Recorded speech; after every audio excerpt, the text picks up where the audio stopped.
محترم سامعین حاضرین، السلام علیکم ورحمۃ اللہ تعالی وبرکاتہ۔ الحمد للہ وکفا، سلام علی عبادہ الذین اصطفیٰ، اما بعد فاعوذ باللہ من الشیطان الرجیم بفضلک بسم اللہ الرحمن الرحیم۔ ولا تقولوا لمن يقتل في سبيل الله اموات بل احياء ولكن لا تشعرون۔ صدق اللہ العظیم وصدق رسولہ النبی الامین المکین المتین المبین الرؤوف الرحیم الکریم۔ خطبہ مسنہ کے بعد جس آیہ مبارکہ کو میں نے تلاوت کرنے کا شرف حاصل کیا ہے،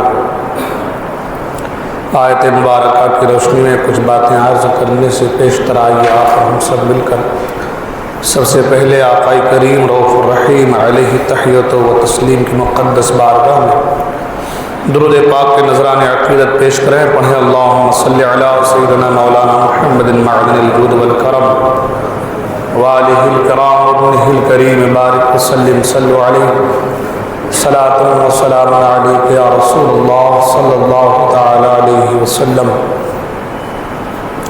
ایک بار نبی اور نبی کی بارگاہ میں اور درود پاک پڑھیں، صلی اللہ علیہ نبی الامی وآلہ صلی اللہ تعالی علیہ وسلم۔ صلو علیہ صلاۃ و سلام علیک یا رسول اللہ صلی اللہ تعالی علیہ وسلم۔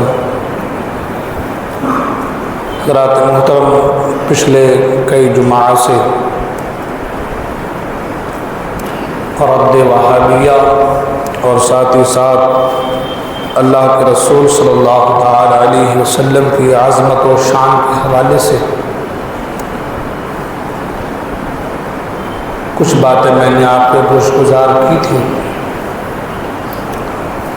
اور ٹاپک تو وہی تھا کہ کچھ باتیں اسی موضوع کے مطابق آپ کے گوش گزار کروں، لیکن جیسا کہ آپ لوگ جانتے ہیں ہمارے گاؤں میں ایک بہت بڑا حادثہ سانحہ ہوا،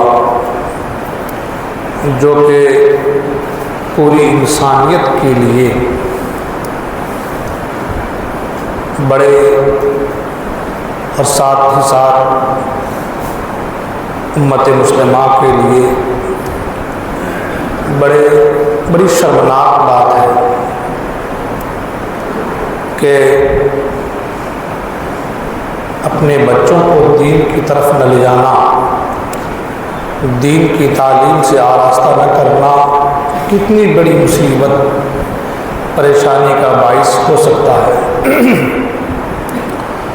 اسی کے مطابق، اسی کے تعلق سے کچھ باتیں میں آپ کے سامنے پیش کروں گا، لیکن ساتھ ہی ساتھ سب سے پہلے جس آیہ مبارکہ کو میں نے تلاوت کیا ہے اس کے تعلق سے بھی کچھ باتیں میں عرض کرنے کی کوشش کروں، جائے کہ ہمارا جو پچھلا ٹاپک ہے وہ بھی اسی میں تھوڑا بہت مل جائے، اور آخر میں کچھ باتیں اپنے نوجوانوں سے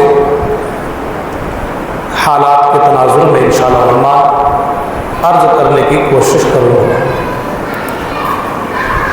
جس آیہ مبارکہ کو میں نے تلاوت کرنے کا شرف حاصل کیا ہے، اللہ تبارک و تعالی قرآن مجید میں ارشاد فرماتا ہے وَلَا تَقُولُوا لِمَن يُقْتَلُ فِي سَبِيلِ اللَّهِ أَمْوَاتٌ،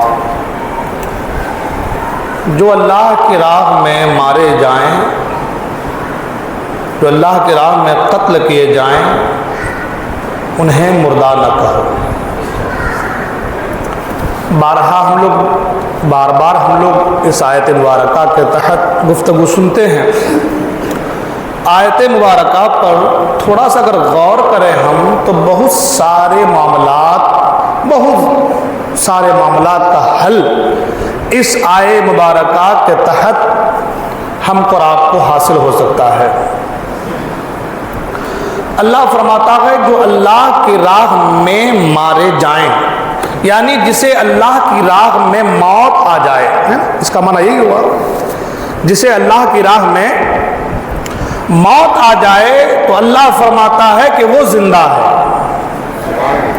اس کا معنی، اس کا مفہوم یہی ہوا کہ جو اللہ کی راہ میں جسے موت آ جائے، جو اللہ کی راہ میں مارے جائیں، جسے اللہ کی راہ میں موت آ جائے، اللہ فرماتا ہے وہ زندہ ہے۔ اب اس سے پتہ یہ چلا کہ اس کی پہلے کی زندگی کیا ہے وہ مت دیکھو۔ قرآن کی اس آیت سے پتہ یہ چلا اس کی جو پہلے کی زندگی ہے وہ کیا ہے اسے مت دیکھو، اب وہ جو موت آ رہی ہے وہ کہاں آ رہی اسے دیکھو، ہے نا۔ اس کی جو پہلے کی زندگی گزری وہ کس حال میں گزری، کیسے گزری، کیا ہوا، کیا معاملات ہوئے، اسے مت دیکھو۔ قرآن یہ کہ جو اللہ کی راہ میں مارے جائیں، جن کی موت اللہ کی راہ میں آ جائے، قرآن کہتا ہے وہ زندہ ہے۔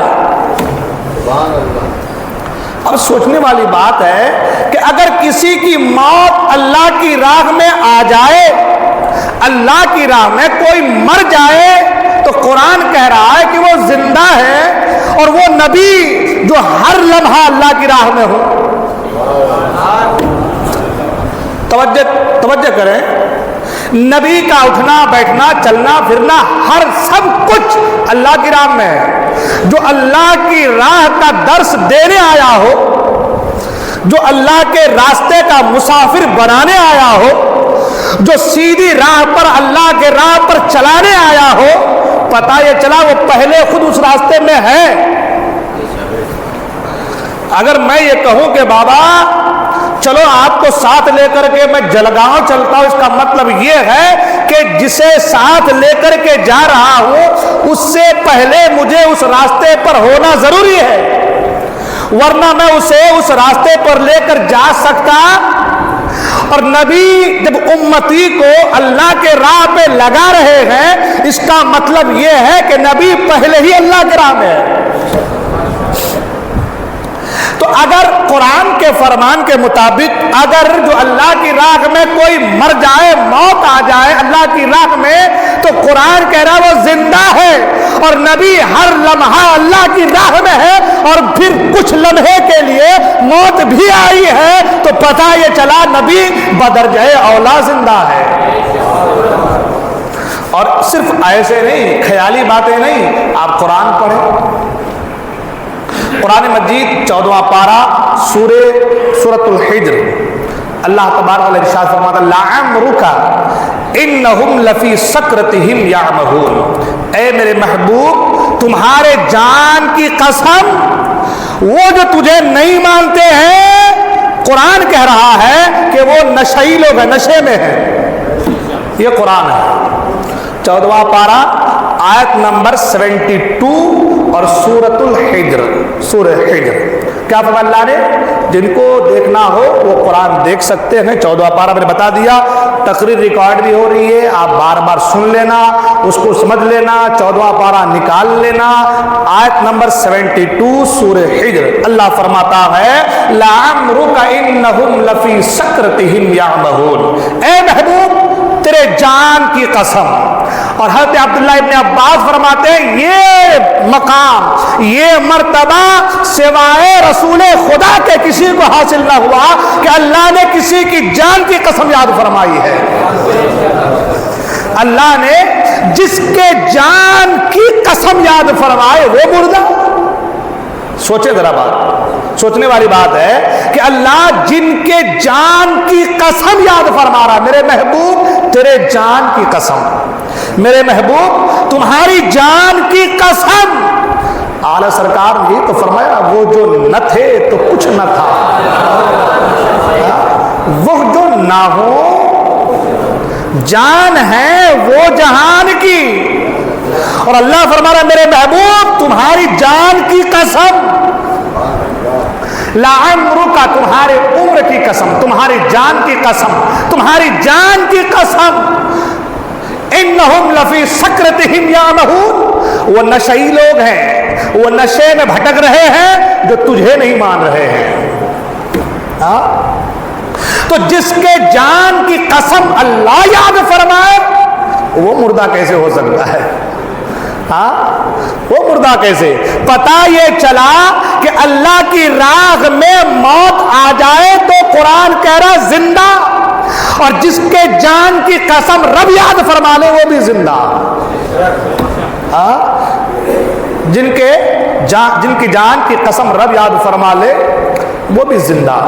اب سوال یہ پیدا ہوتا ہے کہ بھائی ایک آدمی شہید ہو گیا، اللہ کی راہ میں انتقال کر گیا ہے نا، قتل ہو گیا، قبر میں گیا، 10 سال کے بعد اس کی قبر میں جائیں اور آپ سے کوئی پوچھیں بھائی یہ جو آدمی ہے جس کی قبر ہے یہ مرا ہے کہ زندہ ہے، تو آپ کیا کہیں گے کہ زندہ ہے، کیونکہ آپ نہیں کہیں گے، قرآن کہہ رہا ہے کہ وہ زندہ ہے۔ 10 سال کے بعد آپ جائیں، 15 سال کے بعد جائیں، 20 سال کے بعد جائیں، آپ کیا کہیں گے؟ آپ سے پہلے خدا کا قرآن کہہ رہا ہے انہیں مردہ نہ کہو یہ زندہ ہے۔ پتہ یہ چلا کہ اللہ کی راہ میں موت آ جائے، قبر میں آ جائے تو بھی زندہ، 10 سال کے بعد بھی زندہ، اور جو نبی ہر ایک کی قبر میں آ رہے ہو، ذہن دوڑائیں، جو قبر میں جائے 10 سال کے بعد زندہ، اور جو نبی 1500 سال کے بعد آج بھی مرنے والے کی قبر میں آئے وہ نبی کیسے مردہ ہو جائے گا؟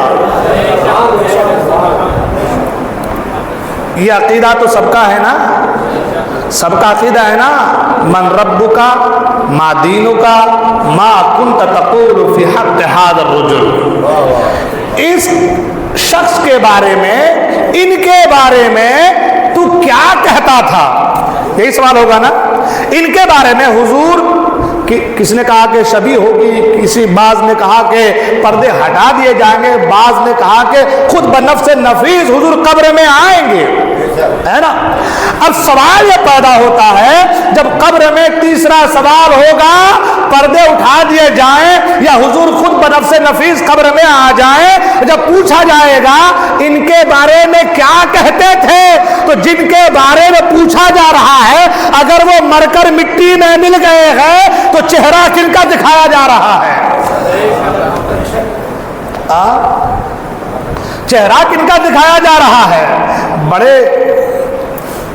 بڑی سوچنے والی بات ہے نا۔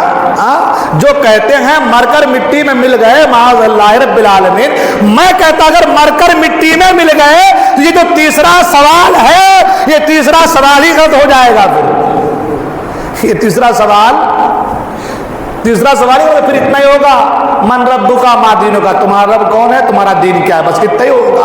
یہ تیسرا سوال پھر ہو سکتا، اگر تیسرا سوال ہے اور بخاری میں موجود ہے، سوال اگر موجود ہے تو پتہ چلا جس کے بارے میں سوال ہو رہا ہے وہ بھی موجود ہے، جن کے بارے میں سوال ہو رہا ہے وہ بھی زندہ ہے۔ اچھا، اب سوال یہ پیدا ہوتا ہے کہ جب تم کہہ رہے شہید زندہ ہے، میں نے کہا بالکل زندہ ہے، اور ایسا زندہ ہے کہ شہید کی زندگی وہ زندہ کیسے ہے؟ اگر یہ دیکھنا ہو تو کربلا دیکھ لو، اگر یہ دیکھنا ہے تو پھر کربلا دیکھو۔ حسین نے دکھایا سر دھر سے الگ ہے اور سر نیزے پہ ہے اور قرآن کی تلاوت ہو رہی ہے،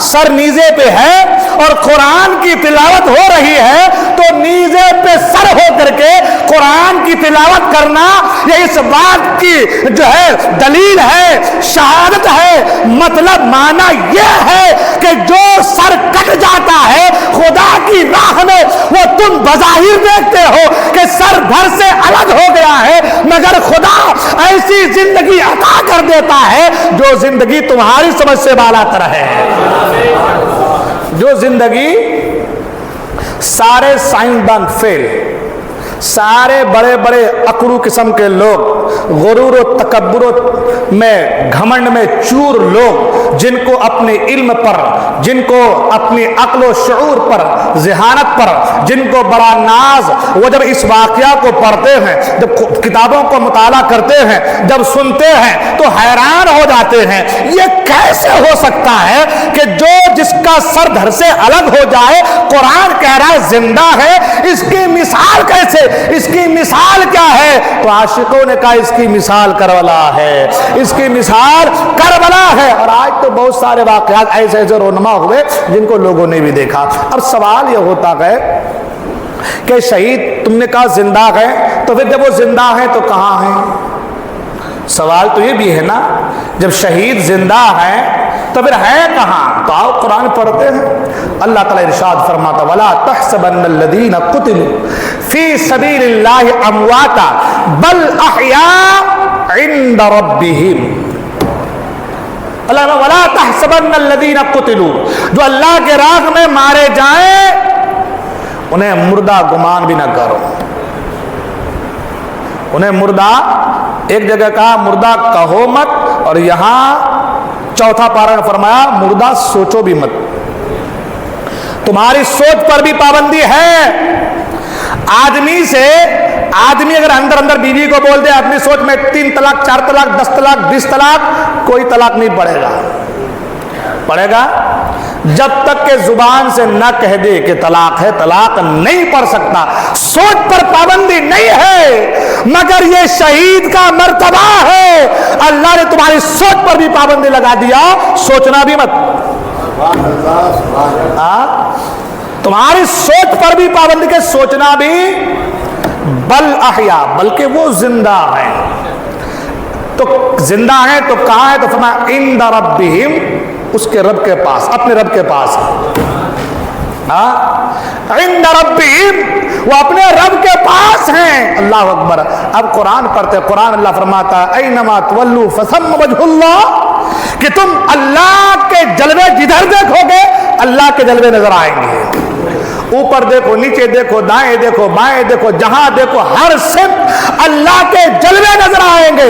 جہاں سے پکارو رب کو، جہاں چلے جاؤ گے اللہ کے جلوے نظر آئیں گے۔ اور قرآن کہہ رہا ہے کہ شہید اللہ کے پاس ہے، تو پتہ یہ چلا جہاں اللہ کے جلوے ہیں، اللہ کی عطا سے، وہاں شہید کے جلوے ہیں۔ جہاں اللہ کے جلوے، اللہ کی عطا سے، وہاں پر شہید کے جلوے۔ قرآن کا عند ربہم، وہ اپنے رب کے پاس ہے۔ اپنے رب کے پاس ہے تو کیا کرتے ہیں؟ اپنے رب کے پاس ہے تو کیا کرتے ہیں؟ عند ربہم یرزقون، انہیں رزق دیا جاتا ہے اللہ کی طرف سے، اللہ کے پاس ہیں اور انہیں رزق دیا۔ میں سوچنے پر مجبور ہوں کہ آدمی جس کا سر کٹ جائے، بازو الگ ہو جائے، سر دھر سے جدا ہو جائے، اسے رزق کی کیا ضرورت ہے؟ قرآن میں تو کوئی کمی نہیں ہے نا، قرآن میں کوئی غلطی نہیں ہے نا، قرآن میں کوئی نقص نہیں ہے نا۔ قرآن تو پہلے کا ذالک الکتاب لا ریب فیہ، یہ وہ کتاب جس میں کوئی شک، کوئی شبہ کی گنجائش ہے نہیں۔ اور قرآن کہہ رہا ہے عند ربہم یرزقون، اس کے رب کے پاس سے رزق دیا جا رہا ہے۔ پتہ یہ چلا کہ بھائی رزق اسے دیا جاتا ہے جسے ضرورت ہو، ہے نا؟ ضرورت تو نہیں ہے۔ تو یہاں پر یہ جو کہا گیا کہ سوچنا مت، وہ زندہ ہے، تو کل کو کوئی سوال کرے کہ زندہ ہے تو کیسے زندہ ہے؟ اگر کھائے پیے زندہ ہے تو اللہ نے فرمایا رزق دیے جا رہے ہیں، رب کے پاس رزق دیا جاتا ہے۔ اب رزق جب دیا جاتا ہے تو اس رزق کا کیا جاتا ہے؟ آئیے یہ بھی قرآن سے پوچھتے ہیں۔ جب رزق دیا جاتا ہے تو اس رزق کا کیا جاتا ہے؟ تو اللہ تعالیٰ پہلا ہی پارہ اور سورہ بقرہ کی پہلی ہی صفحے میں اللہ فرماتا ہے الذین یؤمنون بالغیب ویقیمون الصلاۃ ومما رزقناہم ینفقون۔ کہا کہ ایمان والوں کی نشانی کیا ہے؟ تو ایمان والوں کی نشانی یہ ہے کہ بن دیکھے ایمان لاتے ہیں۔ مومن کی پہچان کیا ہے؟ تو کہا بن دیکھے الذین یؤمنون بالغیب، غیب کی چیزوں پر ایمان لاتے ہیں، ویقیمون الصلاۃ اور نماز قائم کرتے ہیں، ومما رزقناہم ینفقون اور اللہ انہیں جو رزق دیتا ہے اس رزق کو آگے بڑھاتے رہتے، لوگوں کو بانٹتے رہتے ہیں۔ یہ اصل مین پوائنٹ ہے۔ ایمان والوں کی نشان اللہ نے فرمایا، ایمان والے کی پہچان تو کہا کہ جو بغیر دیکھے ایمان لائے، بن دیکھے مان لیں، دیکھا نہیں جنت کو جہنم کو اللہ کو مگر مان رہا ہے فرشتوں کو جو ہے، ساتھ ہی ساتھ جو ہے پل صراط کو اور میدان محشر کو، اٹھنے کو، بعد الموت اٹھنے کو، ان چیزوں کو دیکھا نہیں مگر مان رہا، ایمان ہے، تو کہا یہ مومن کی نشانی ہے۔ تو پھر کہا آگے کیا گئے، تو کہا وہ نماز قائم کرتے ہیں، کہا آگے اور تو کہا وَمِمَّا رَزَقْنَاهُمْ يُنْفِقُونَ اور انہیں جو اللہ رزق دیتا ہے انہیں رکھتے نہیں ہیں، انہیں لوگوں کو غریبوں کو بانٹتے رہتے ہیں۔ تو اگر ایک مومن، ایک ایمان والا اسے اللہ رزق دے، وہ لوگوں کو بانٹتا ہے، تو اگر شہید کو اللہ رزق دے تو کیا شہید نہیں بانٹے گا؟ وہ جو فرمایا کہ بل احیاء عند ربہم یرزقون، انہیں اللہ کی طرف سے رزق دیا جا رہا ہے، تو رزق کا کرتے کیا ہے، تو کہا وہ رزق اللہ سے لیتے ہیں اور اپنے عقیدت مندوں کو بانٹ دیا کرتے ہیں۔ تو اب لوگ کہتے ہیں کہ بابا تم کو کیسے ملتا ہے؟ تو میں نے کہا اللہ کو معلوم، اللہ کو سب پتا ہے، اللہ نے حسین کو دینے والا بنایا، سبحان اللہ۔ یہ اول سے کوئی مانگے گا حسین عطا فرما دیں گے، سبحان اللہ۔ اللہ نے جو کہا کہ یرزقون، رزق دیے جاتے ہیں، اور ایک جگہ کہا وَإِمَّا رَزَقْنَاهُمْ يُنْفِقُونَ، رزق جو ملتا ہے اسے بانٹتے ہیں۔ تو ان دونوں آیتوں کو جب ملائیں گے تو پتہ یہ چلے گا کہ حسین کو اللہ رزق دے رہا ہے اور حسین بانٹتے ہیں۔ بانٹنے کا انداز کیا ہے؟ تو یاول کی سرزمین سے کوئی پکار کر کہتا ہے یا حسین میرے گھر میں فلاں تکلیف ہے، حسین عطا فرما دیتے ہیں، اس کے گھر کی تکلیف دور ہو جاتی ہے، اس کے گھر کی تکلیف دور ہو جاتی ہے۔ ان آیات سے پتہ یہ چلا، یہ تو صرف ایک 25 منٹ کی تقریر ہو گئی اور یہ صرف اس آیت پر تمہیدی باتیں تھیں، ورنہ آپ قرآن اور پڑھیں اور معلوم چلے گا، سبحان اللہ۔ اللہ فرماتا ضرب اللہ مثلا عبدا مملوکا لا يقدر على شيء ومن رزقناه منا رزقا حسنا فهو ينفق منه سرا وجهرا هل يستوون الحمد للہ رب العالمین۔ یہ قرآن ہے، سبحان اللہ۔ اللہ فرماتا ضرب اللہ مثلا عبدا مملوکا، اللہ مثال دے کر کے لوگوں کو سمجھا رہا ہے۔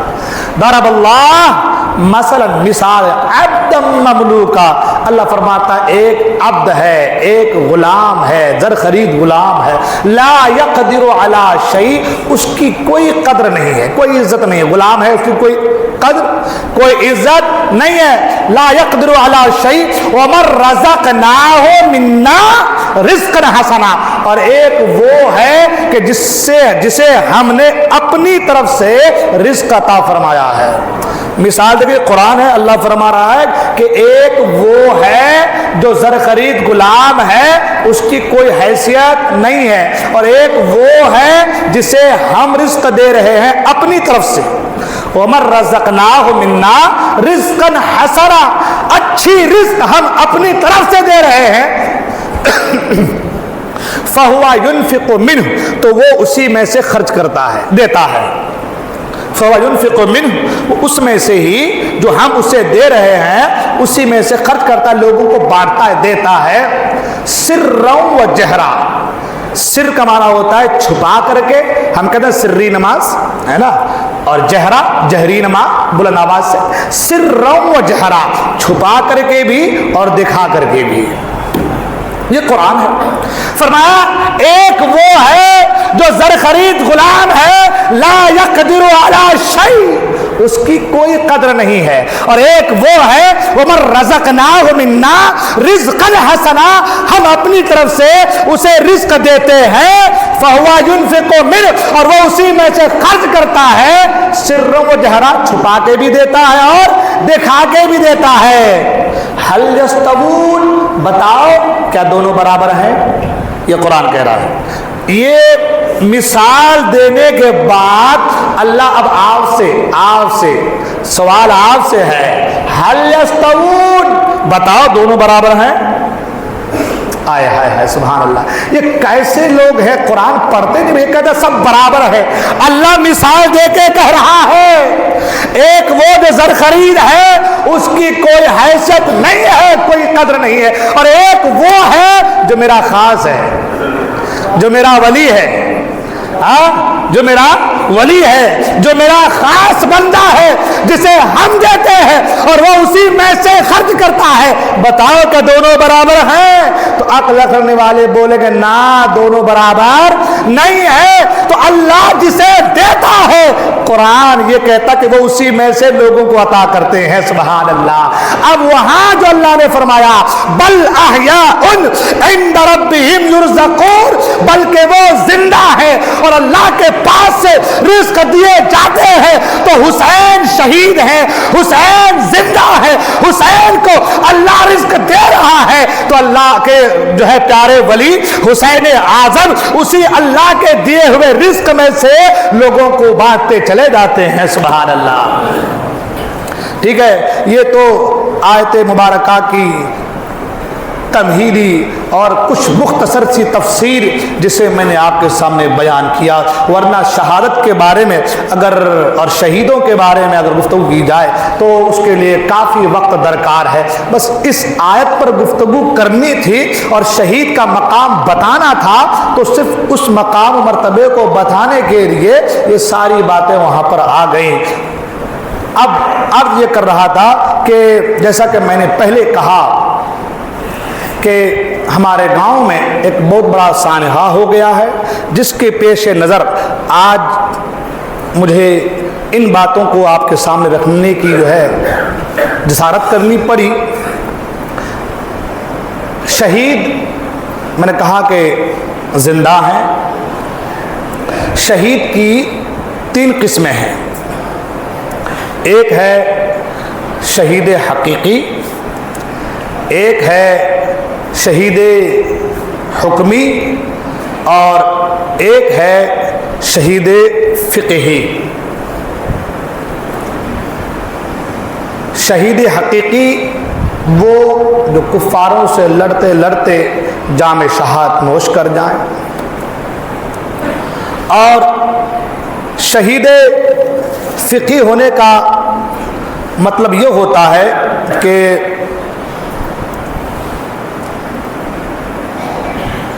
شہید حقیقی کی طرح کفاروں سے لڑتے لڑتے تو نہیں، مگر کسی نے کسی کو مارا ہو، ہے نا، اور مارنے کے بعد اب وہ دنیا سے، یعنی کہ اسے زخم ملا ہے، زخم آ گیا بدن پر، زخم آنے کے بعد دنیا سے فائدہ حاصل نہ کیا ہو، تو اسے کہتے ہیں شہید فقہی، ہے نا۔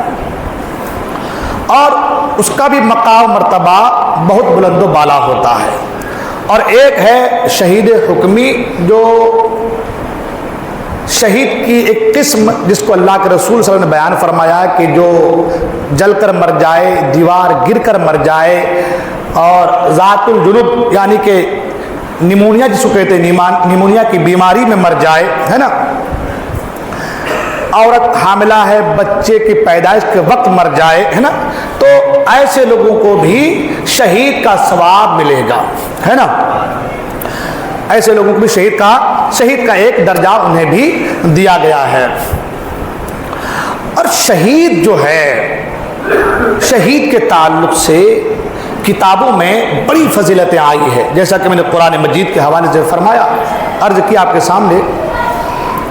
شہید کا مرتبہ اتنا بلند و بالا ہے کہ اللہ کے رسول صلی اللہ علیہ وسلم فرماتے ہیں کہ بندہ جب شہید ہوتا ہے، دنیا سے رخصت ہوتا ہے، تو اس کے جسم سے خون کا پہلا قطرہ زمین پر گرتے ہی اللہ اس کی مغفرت فرما دیتا ہے۔ پھر فرمایا کہ اس کے جسم سے خون کا پہلا قطرہ جیسے ہی زمین پر گرتا ہے، اللہ تعالی جنت میں اسے اس کا محل دکھا دیتا ہے۔ تو تو اس سے پتہ یہ چلا کہ شہید کا مقام بہت بلند و بالا ہے. اور ایک حدیث پاک میں ہے کہ شہیدوں کی روحوں کو اللہ تعالیٰ سبز پرندوں کی قالب میں داخل فرما دیتا ہے، اور عرش کے نیچے ان کے لیے قندیلیں لٹکائی گئی ہیں، جن قندیلوں پر وہ بیٹھتے ہیں، اڑتے پھرتے یہاں سے وہاں اڑتے پھرتے رہتے ہیں. تو جو شہید ہے، جو شہادت کا مرتبہ ہے، تھوڑا سا ہم اس پہ غور کرتے پھر انشاءاللہ آگے گفتگو بڑھیں گے. آج ہمارے یہاں کیا ہو گیا ہے؟ ہمارے یہاں ہو گیا مسئلہ یہ کہ ہم لوگ بالکل یوں سمجھ لیں کہ غفلت میں رہ کر کے، گناہوں میں ملوث ہو کر کے اور دین سے دوری کی وجہ سے آج ہمارے سینے جو ہے نا وہ کھوکھلے اور کمزور ہوتے چلے جا رہے ہیں.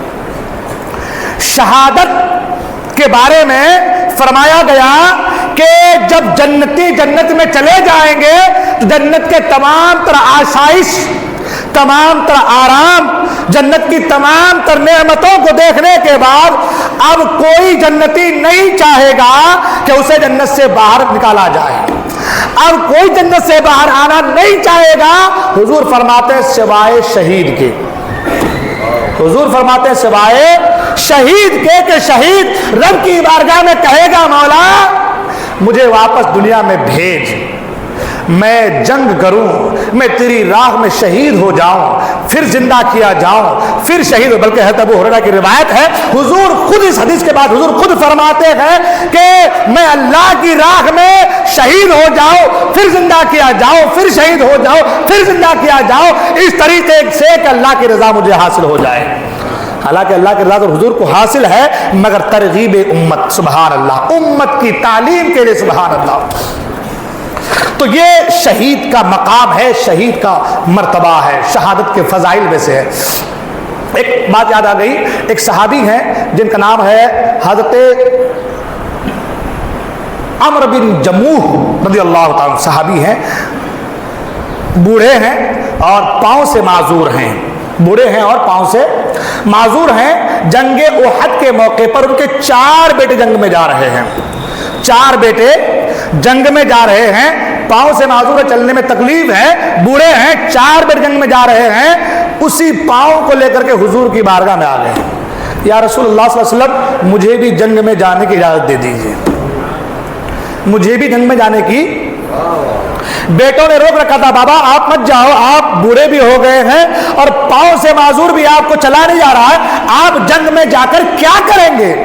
میں یہ بات اس لیے بتا رہا ہوں تاکہ ہمارے جو سینے جو کمزور ہو گئے نا، اس میں تھوڑی سی تو کمزوری دور ہو جائے ہماری. ذرا سا کچھ ہو جائے تو گھروں میں بچوں کو گھسڑ کے رکھ دیتے ہیں ہم لوگ، تو مت جا بیٹا، ہاں باقی سب کو مرن دے. یہ حال ہو گیا ہمارا. تو کہا کہ ابا آپ مت جاؤ، آپ گھر کو سنبھالو. ایسا کرتے ہم 4 بیٹے ہیں آپ کے، ہم جاتے ہیں جنگ میں. تو بچوں نے کہا آپ بوڑھے ہیں، تو آپ رونے لگے. فرمایا کہ میرے اس بڑھاپے نے مجھے شہادت سے دور کر دیا. رونے لگے، میرے اس بڑھاپے نے مجھے، کاش کہ میں جوان ہوتا تو میں بھی آج جنگ میں جاتا. مگر اسی پاؤں کو لے کر کے حضور کی بارگاہ میں پہنچے.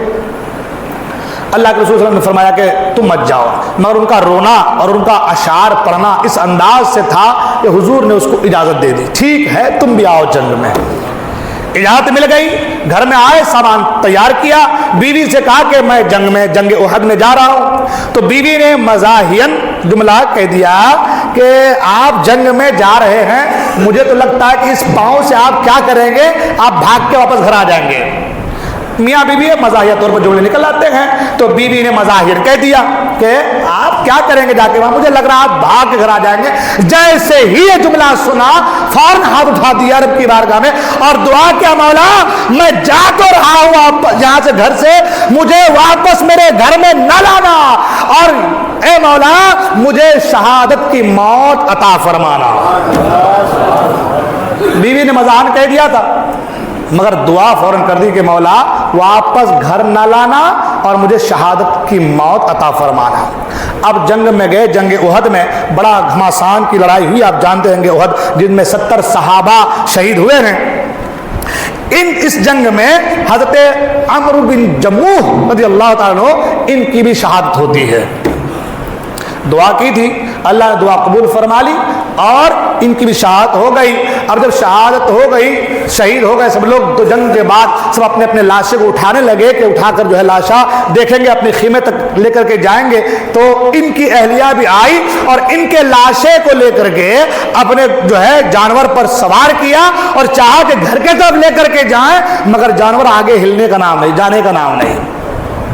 کوڑے مارے جا رہے ہیں, جانور کو آگے بڑھایا جا رہا ہے, طرح طرح کے جس طریقے سے جانور آگے بڑھے تمام طرح جو ہے چیزیں کر لی گئی, مگر جانور آگے جانے کو تیار نہیں ہے. آپ کی بیوی حضور کی بات, یا رسول اللہ جانور آگے بڑھنے کا نام ہی نہیں لے رہا ہے. سرکار نے فرمایا جب یہ گھر سے نکلا تھا تو کیا کہا تھا؟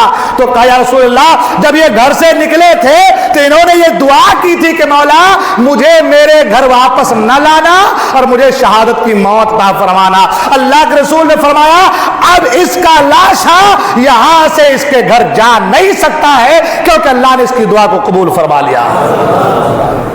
تو پتہ یہ چلا کہ وہ پہلے کا زمانہ تھا کہ جنہیں شہادت سے ہے نا اللہ کی راہ میں لڑنے سے, جان دینے سے محبت تھی. آج تو ہم زبانی ہیں اور خیالی پلاؤ میں گم رہتے ہیں.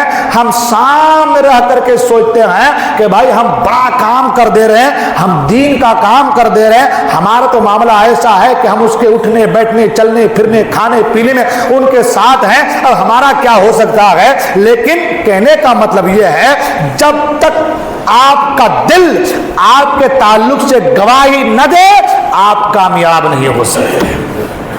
آپ کامیاب اس لیے کہ خدا آپ کے ظاہر کو نہیں آپ کے باطن کو دیکھتا ہے. اب سوال یہ پیدا ہوتا ہے کہ حضرت اتنے ساری باتیں کرنے کی ضرورت کیا ہے, اتنی ساری گفتگو کرنے کا مقصد کیا ہے؟ تو اتنی ساری گفتگو کرنے کا مقصد یہ ہے کہ ہمارے گاؤں میں جو ایک سانحہ ہوا ہے یہ بڑا درد و کرب والا واقعہ رونما ہوا ہے. اس کی وجہ وجوہات بہت ساری ہو سکتی ہیں, اس کے لیے بھی وقت جو ہے نہیں ہے, اس کے لیے کافی وقت درکار ہے. ایک حدیث ہے, اللہ کے رسول صلی اللہ علیہ وسلم فرماتے ہیں مسلمان وہ ہے جس کے ہاتھ اور زبان سے دوسرا محفوظ رہے. حضور نے کہا مسلمان وہ ہے, مسلمان یعنی کامل مسلمان وہ ہے جس کے ہاتھ اور جس کی زبان سے دوسرا محفوظ رہے. اور ایک حدیث پاک میں اللہ کے رسول فرماتے ہیں مومن وہ ہے کہ جس سے لوگوں کے مال اور لوگوں کی جانیں محفوظ رہے.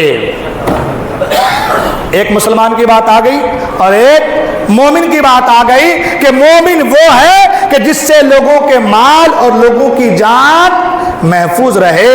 اور ایک جگہ فرمایا گیا کہ ایک انسان کا قتل, ایک مسلمان کا قتل, فرمایا ساری انسانیت کا قتل ہے.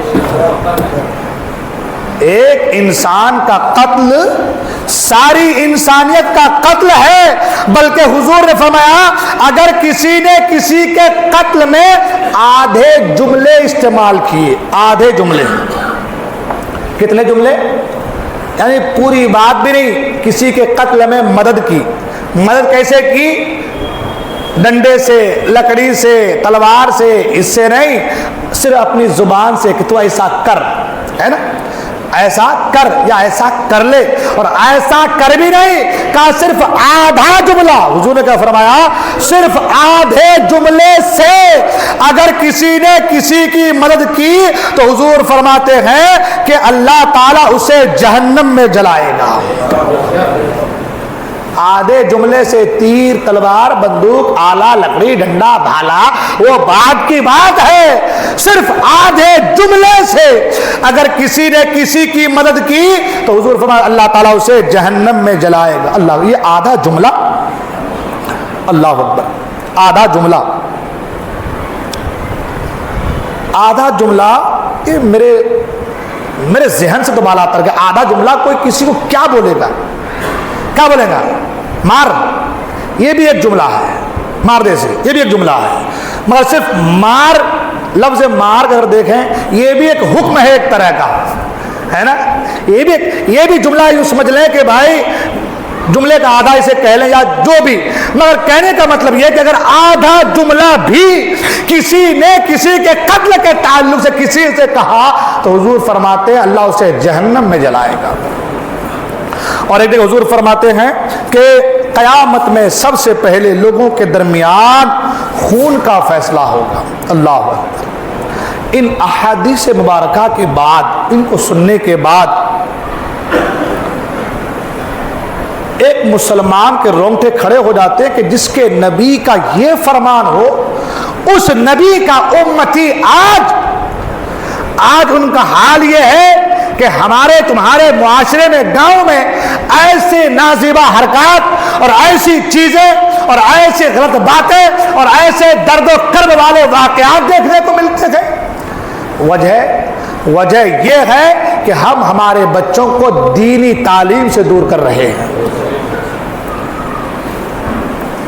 ایک حدیث پاک میں اللہ کے رسول صلی اللہ علیہ وسلم فرماتے ہیں کہ اگر کسی نے کسی کو ناحق مارا، کسی مسلمان کا ناحق خون کیا ہے نا، تو زمین و آسمان والے سب مل جائیں، جتنے بھی ہیں اس میں شامل ہو جائیں، جو بھی یہاں سے وہاں تک لے کے کڑی، بلکہ مثال کہ زمین و آسمان والے بھی اگر کسی کے ناحق خون میں شامل ہو جائے تو حضور فرماتے اللہ تعالیٰ سب کو اوندے منہ جہنم میں گرائے گا۔ ان احادیث کا کبھی ہم نے مطالعہ کیا، کبھی ہم نے پڑھا، کبھی ہم نے اپنے بچوں کو پڑھایا، کبھی ہم نے اپنے بچوں کو تعلیم دی؟ آج ایک گاؤں میں، آپ کے محلے میں کوئی نازیبا چیز ہے، کوئی بری چیز ہے، ڈی جے ہو جائے یا کوئی بھی غلط رسومات ہو جائے تو ماں باپ اپنی اولاد کو نہیں روکتا، مگر بیٹا داڑھی رکھ رہا ہے تو ماں باپ روک رہے، تیری عمر ہی کیا ہے ابھی، ہے نا، تیری عمر ہی کیا ہے ابھی، داڑھی رکھ لے گا تو تیری شادی نہیں ہوگی، تجھے کوئی لڑکی نہیں دیں گے، کاٹ لے شادی، کاٹ لے داڑھی۔ اب بچہ مجبوراً داڑھی کاٹ لیتا ہے۔ دینی محفل ہے، کبھی باپ نے نہیں کہا کہ دینی محفل میں جا کر کے بیٹھو، دین سیکھو، کہ علماء کی محفل میں بیٹھو گے، دین سیکھو گے تو تمہیں اچھے برے کی تمیز آئے گی۔ ماں باپ کا یہ رویہ نہیں ہوتا، مگر بیٹا ناچ رہا ہے تو باپ بھی ساتھ میں بیٹھ کر کے آرام سے بچے کے ناچ کو دیکھ رہا ہے۔ ابھی ہوا آپ کے پیرہن کے موقع پر، ہوا کہ نہیں ہوا؟ بچے ناچ رہے ہیں، باپ بیٹھے دیکھ رہے ہیں، اور وہ سوچتے ہیں کہ بھائی ہم کو بیٹھ کر کے دیکھنا ضروری ہے، ورنہ گاؤں والے بولیں گے تم تو تھے نہیں ہماری محفل میں، تو بھائی ہم کو تو سب کی محفل میں رہنا ہے نا، ہم تو بھائی میاں مٹھو ہیں، سب کی محفل میں نہیں رہیں گے تو ووٹ نہیں ملیں گی، ایک ووٹ کے لیے۔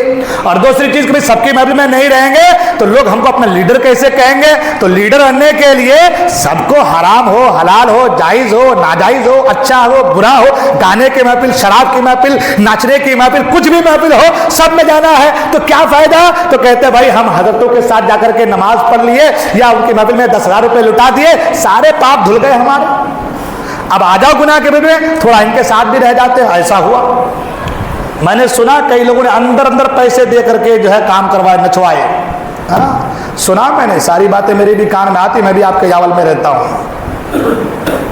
تو سوچنے والی بات ہے، اگر بڑے بیٹھے ہو اور بچے تماشائی بنے ہو، تماشا کر رہے ہو اور یہ تماشائی بنے ہو، تو جتنا اس بچے کا اس ناچ میں، گانے میں گناہ ہے، اتنا آپ کا بھی اس میں گناہ ہے، اتنا آپ بھی اس کے حقدار ہیں۔ آپ یہ مت سوچنا کہ میں حاجی بن کر کے آگے حج کر کے آ گیا ہوں، میں نمازی بن گیا ہوں، میں روزے دار بن گیا ہوں، روزہ رکھتا ہوں، میں 5 وقت کا نمازی ہوں، میری داڑھی بڑی ہو گئی ہے تو میں گناہ میں شامل نہیں ہوں۔ ایسا نہیں بابا، تم بھی گناہ میں اتنے ہی شامل ہو، ورنہ حدیث پڑھو، سرکار فرماتے ہیں جو گناہ کی محفل سے اپنے آپ کو نہیں بچایا وہ بھی اسی گناہ میں شامل ہے۔ ہاں، ڈھول بج رہے ہیں، وہ بیٹھے ہیں آرام سے دیکھ، نظارہ کر رہے ہیں، نظارہ کر رہے ہیں نا۔ یہی وجہ ہے، تعلیم اگر بچوں کو صحیح دیں گے آپ تو آپ کا بچہ کسی کے ساتھ برا سلوک کرنے سے پہلے 1000 بار سوچے گا کہ میرے باپ نے مجھے تربیت کیا دی ہے، تعلیم کیا دیا ہے۔ یہ بچہ سوچے گا مگر اگر ماں باپ ہی نشیڑی ہو، ماں باپ ہی گجیری ہو، ماں باپ ہی نشے میں دھت ہو، ماں باپ ہی حرام کرتے ہو، ماں باپ ہی حرام کے محفل میں جاتے ہو، ماں باپ ہی ناچتے ہو، تو وہ بچہ کیسے نہیں ناچے گا؟ وہ بچہ شراب کیسے نہیں پیے گا؟ وہ بچہ قتل کیسے نہیں کرے گا؟ وہ بچہ جوا کیسے نہیں کھیلے گا؟ تو بچے کو جوے کی لت لگ رہی ہے تو اس کے گنہگار ماں باپ ہیں، اس کا جو کوئی معاملہ ہوتا ہے وہ باپ کے ساتھ جاتا ہے۔ ورنہ پڑھیں آپ، فرمایا گیا کہ ماں باپ بچے کا سب سے پہلا مدرسہ ہے نا؟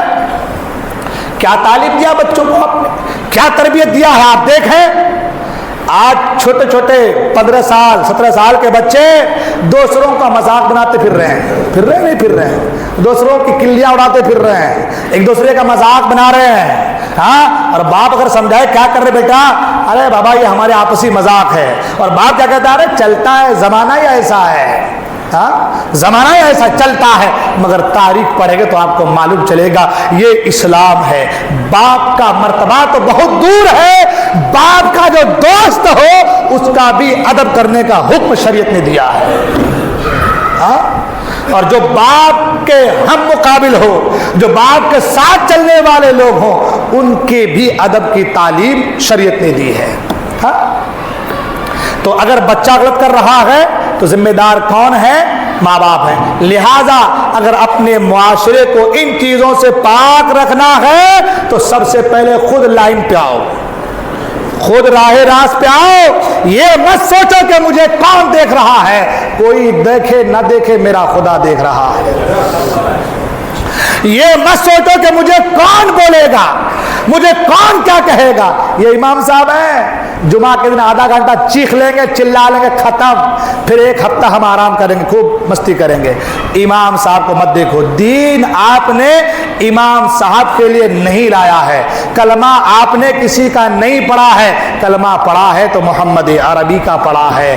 دین جس دین پر آپ چل رہے ہیں وہ دین کسی کا محتاج نہیں ہے، آپ کا بھی ہمارا بھی کسی کا محتاج۔ ہم جو اس دین پر چل رہے ہیں یہ ہماری خوش نصیبی ہے۔ تو یہ مت سوچو کہ مجھے کون کیا بولے گا، امام صاحب بولیں گے آدھا گھنٹہ سن لیں گے پھر ختم، نہیں۔ امام صاحب کے ڈر سے، مکھیا کے ڈر سے، پردھان کے ڈر سے، حضرت کے ڈر سے، پیر صاحب کے ڈر سے، غوث پاک کے ڈر سے، غریب نواز کے ڈر سے، اعلیٰ کے ڈر سے نہیں، اللہ کے ڈر سے، خدا کے ڈر سے۔ دل میں خدا کا خوف پیدا کرو، خدا کا ڈر پیدا کرو، اور جس دل میں خدا کا خوف ہوگا وہ دل کبھی بھی ایسی غلط اور بری بات اور برے کام اور بری چیزوں کی طرف کبھی بھی وہ دل مائل نہیں ہو سکتا۔ اس لیے اپنے بچوں کو دینی تعلیم سے آراستہ کرو، دین سکھاؤ بچوں کو۔ آج لڑکیاں جو مرتدہ ہو جا رہی ہیں، آپ جانتے ہیں کفر میں، کافروں میں جو سب سے خطرناک جو پوائنٹ ہے، جو مرحلہ ہے، جو درجہ ہے، وہ درجہ ہے مرتد کا۔ کس کا ہے؟ مرتد کا۔ کافروں کی جو کیٹیگری ہے، درجات ہیں، اس میں سب سے جو ہے ایسا درجہ جس کو کہ سب سے خراب، جس کو جینے کا بھی حق نہیں ہے، وہ ہے مرتد کا درجہ۔ وہ کون درجہ ہے وہ؟ اور آج ہمارے گھر کی لڑکیاں مرتدہ ہو رہی ہیں، وجہ دینی تعلیم سے دینی۔ ڈاکٹر بناؤ، انجینئر بناؤ، فلاسفر بناؤ، کیا کیا بناؤ، اسی پر توجہ ہے، کبھی فوکس دین پر نہیں کیا کہ میری بیٹی دین بھی سیکھے۔ ہاں، جب دین نہیں سیکھے گی تو تم کچھ بھی بنا دو، نہ تمہاری بیٹی کامیاب ہے نہ تم کامیاب ہو۔ اس لیے اپنی اولاد کو دین سکھاؤ، دینی تعلیم سے آراستہ کرو۔ اگر دین سیکھے گا تو تمہارے سامنے زبان درازی نہیں کرے گا، زبان نہیں کھولے گا، سمجھے گا کہ میرے باپ کا ادب کیا ہے، میرے باپ کا مرتبہ کیا ہے۔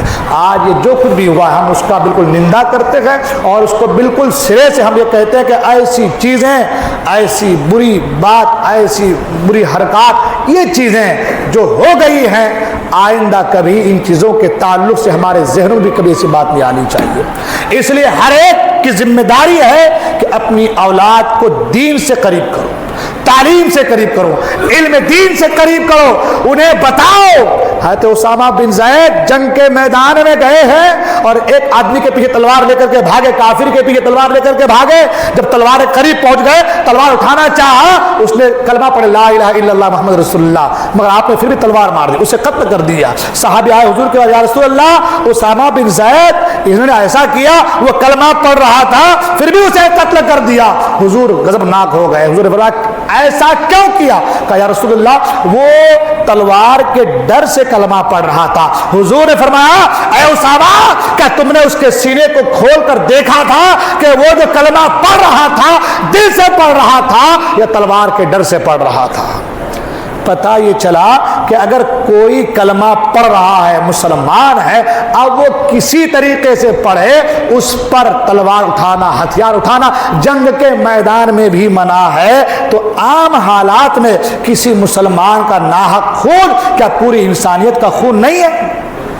لہذا ایسے لوگوں کے سپورٹ میں کھڑا بھی نہیں ہونا کہ ظلم کا ساتھ دینا بھی ظلم ہے, ظالم کا ساتھ دینا بھی ظلم ہے, اس کے ساتھ اچھا سلوک, اچھا برتاؤ کرنا یہ بھی ظلم کا ساتھ دینا. میں نے کہا نا, آدھا جملہ بھی اگر کوئی یہ کہہ دے کہ بھائی بھلا کو مار دے, آدھا جملہ بھی, تو اللہ کے فرماتے ہیں کہ وہ جہنم میں اسے ڈالا جائے گا.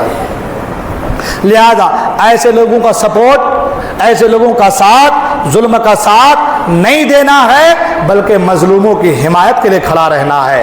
جو مظلوموں کی حمایت کے لیے کھڑا, آپ لوگ بارہ ہم لوگ کہتے سنتے بھی ہیں نا, یہ کہتے ہیں نا کہ بھائی بڑوں سے نہیں چھوٹوں سے ڈرو, بڑوں سے نہیں, طاقتور سے نہیں, کمزور سے ڈرو. کیوں؟ کمزور جب ہاتھ اٹھا دیتا ہے نا, اللہ اس کی دعا فوراً قبول فرما لیتا ہے نا. اس لیے ظالم کا ساتھ نہیں, ظلم کا ساتھ نہیں, ایسے لوگوں سے اپنے آپ کو بچاؤ, اپنی اولاد کو بچاؤ. اللہ تعالی عزیزم مرحوم و مغفور عبد الحنان, اس بچے کو اللہ تعالیٰ اس بچے کی مغفرت فرمائے اور اس کے درجات کو بلند سے بلندتر فرمائے, اس کے ماں باپ کو صبر جمیل عطا فرمائے اور صبر پر اجر عظیم عطا فرمائے, اور ہم تمام کو اپنی اولاد کو صحیح تعلیم, صحیح تربیت دینے کی توفیق عطا فرمائے. بولنے میں کچھ غلطی ہو میں توبہ کرتا ہوں, استغفر اللہ ربی من کل ذنب واتوب الیہ, لا الہ الا اللہ محمد رسول اللہ صلی اللہ علیہ وسلم. السلام علیکم و رحمۃ اللہ وبرکاتہ.